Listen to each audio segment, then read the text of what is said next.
Hi, boys and girls. Welcome to Miss Porcupine's Story Time.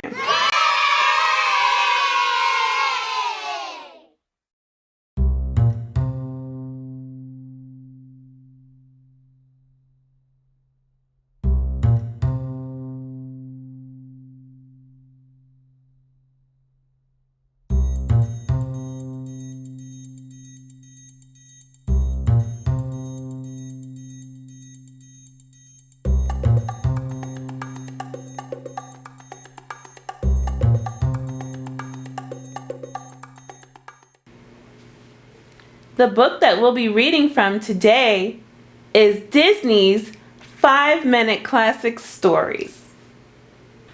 Pinocchio, a Real Boy. The sun was just beginning to rise over Pinocchio's little village. The moment he awoke, Pinocchio leaped out of bed and ran to look at himself in the mirror. He laughed with joy when he saw his reflection. It hadn't been a dream. The blue fairy had made him a real boy. Pinocchio lost track of the minutes as he stared at his reflection. He might have stood there all day if he hadn't smelled a wonderful scent coming from the kitchen. As he sniffed the air, Pinocchio felt a strange sensation. His mouth began to water. Is this what it feels like to be hungry? He wondered. Pinocchio put on his clothes and ran to the kitchen. There he saw his father, Geppetto, cooking a huge breakfast.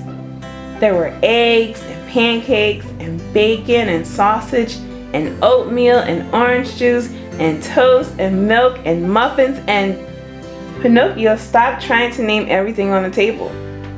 Geppetto grinned when he saw Pinocchio. I wanted to cook something special for your first breakfast, but I couldn't decide what to make, he said, so I made everything. Pinocchio's stomach rumbled as he looked at all the food. Well, come on, Geppetto said. Dig in. Pinocchio sat down and tried a bite of eggs. It's fluffy, he said, his mouth full, and soft, and delicious. Pinocchio tried a little bit of all the food Geppetto had made. Every bite tasted different from the last. This is wonderful, Pinocchio said. Can we eat all day long? Oh no, Geppetto laughed. We'll be much too busy for that. I have so much to show you. Can we take the food with us? Pinocchio asked. That's an excellent idea, Geppetto said. We'll have a picnic. Geppetto packed up a lunch, and he and Pinocchio left to explore the village. The first thing Pinocchio noticed was how brightly the sun shone. He blinked as he left the dark cottage and walked into the sunshine. Its dazzling beams felt warm against his skin. He quickly discovered that stepping into the long shadows of the buildings cooled him down again. Pinocchio and Geppetto made a game of running in and out of the shadows all the way to the edge of the town. When Pinocchio jumped through the last shadow, he felt a strange sensation in his stomach. It was different from hunger. It was hic. Pinocchio's tummy flip-flopped. A strange sound came from his throat.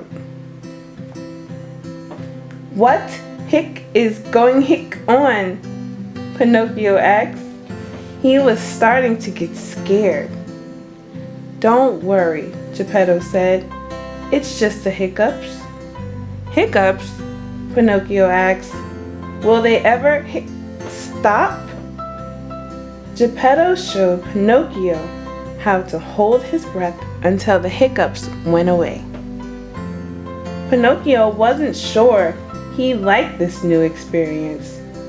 He had been so busy thinking about how much fun being a real boy was, he hadn't stopped to think about all the things that could go wrong.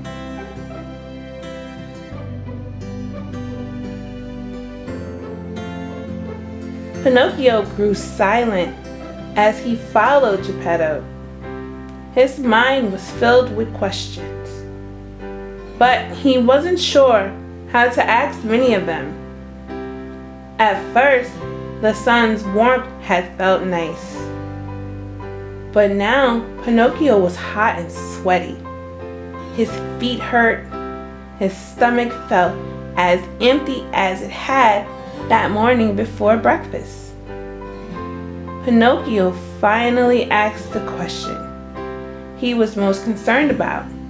Are we there yet? Geppetto took Pinocchio's hand. It's just over this hill. The pair climbed higher until they saw a beautiful valley before them. Race you to the swimming hole? Geppetto asked. Pinocchio nodded and ran off before Geppetto could get ready. Father and son ran down the hill and collapsed in a happy pile next to the lake's edge. Time for food, Pinocchio cheered. Geppetto laughed and began unpacking the picnic basket. Geppetto and Pinocchio spent the rest of the day at the swimming hole, playing in the water and fishing on the bank. As they played, Geppetto told Pinocchio stories of the many times he had visited the lake as a young boy. Pinocchio felt much better now that he had eaten and rested. The cool water was refreshing after their long walk from the village. Even when Pinocchio scraped his knee on one of the willow trees, he didn't get upset. He was starting to realize what an exciting place the world was. As the sun began to set, Pinocchio noticed a new feeling. His eyelids felt heavy, as though he could barely keep his eyes open. Then he yawned. "I'm tired," Pinocchio said, surprised at the realization. "You've had quite a big day," Geppetto said. "Are you ready to go home?" Pinocchio nodded, and Geppetto lifted him onto his shoulders. He carried Pinocchio towards their little house in the village. Sitting on Geppetto's back, Pinocchio looked up into the night sky. Far above them shone the wishing star twinkling brightly. Pinocchio realized that being a real boy was more complicated than he had imagined. "Today was fun, Father," Pinocchio said. "But it was hard too."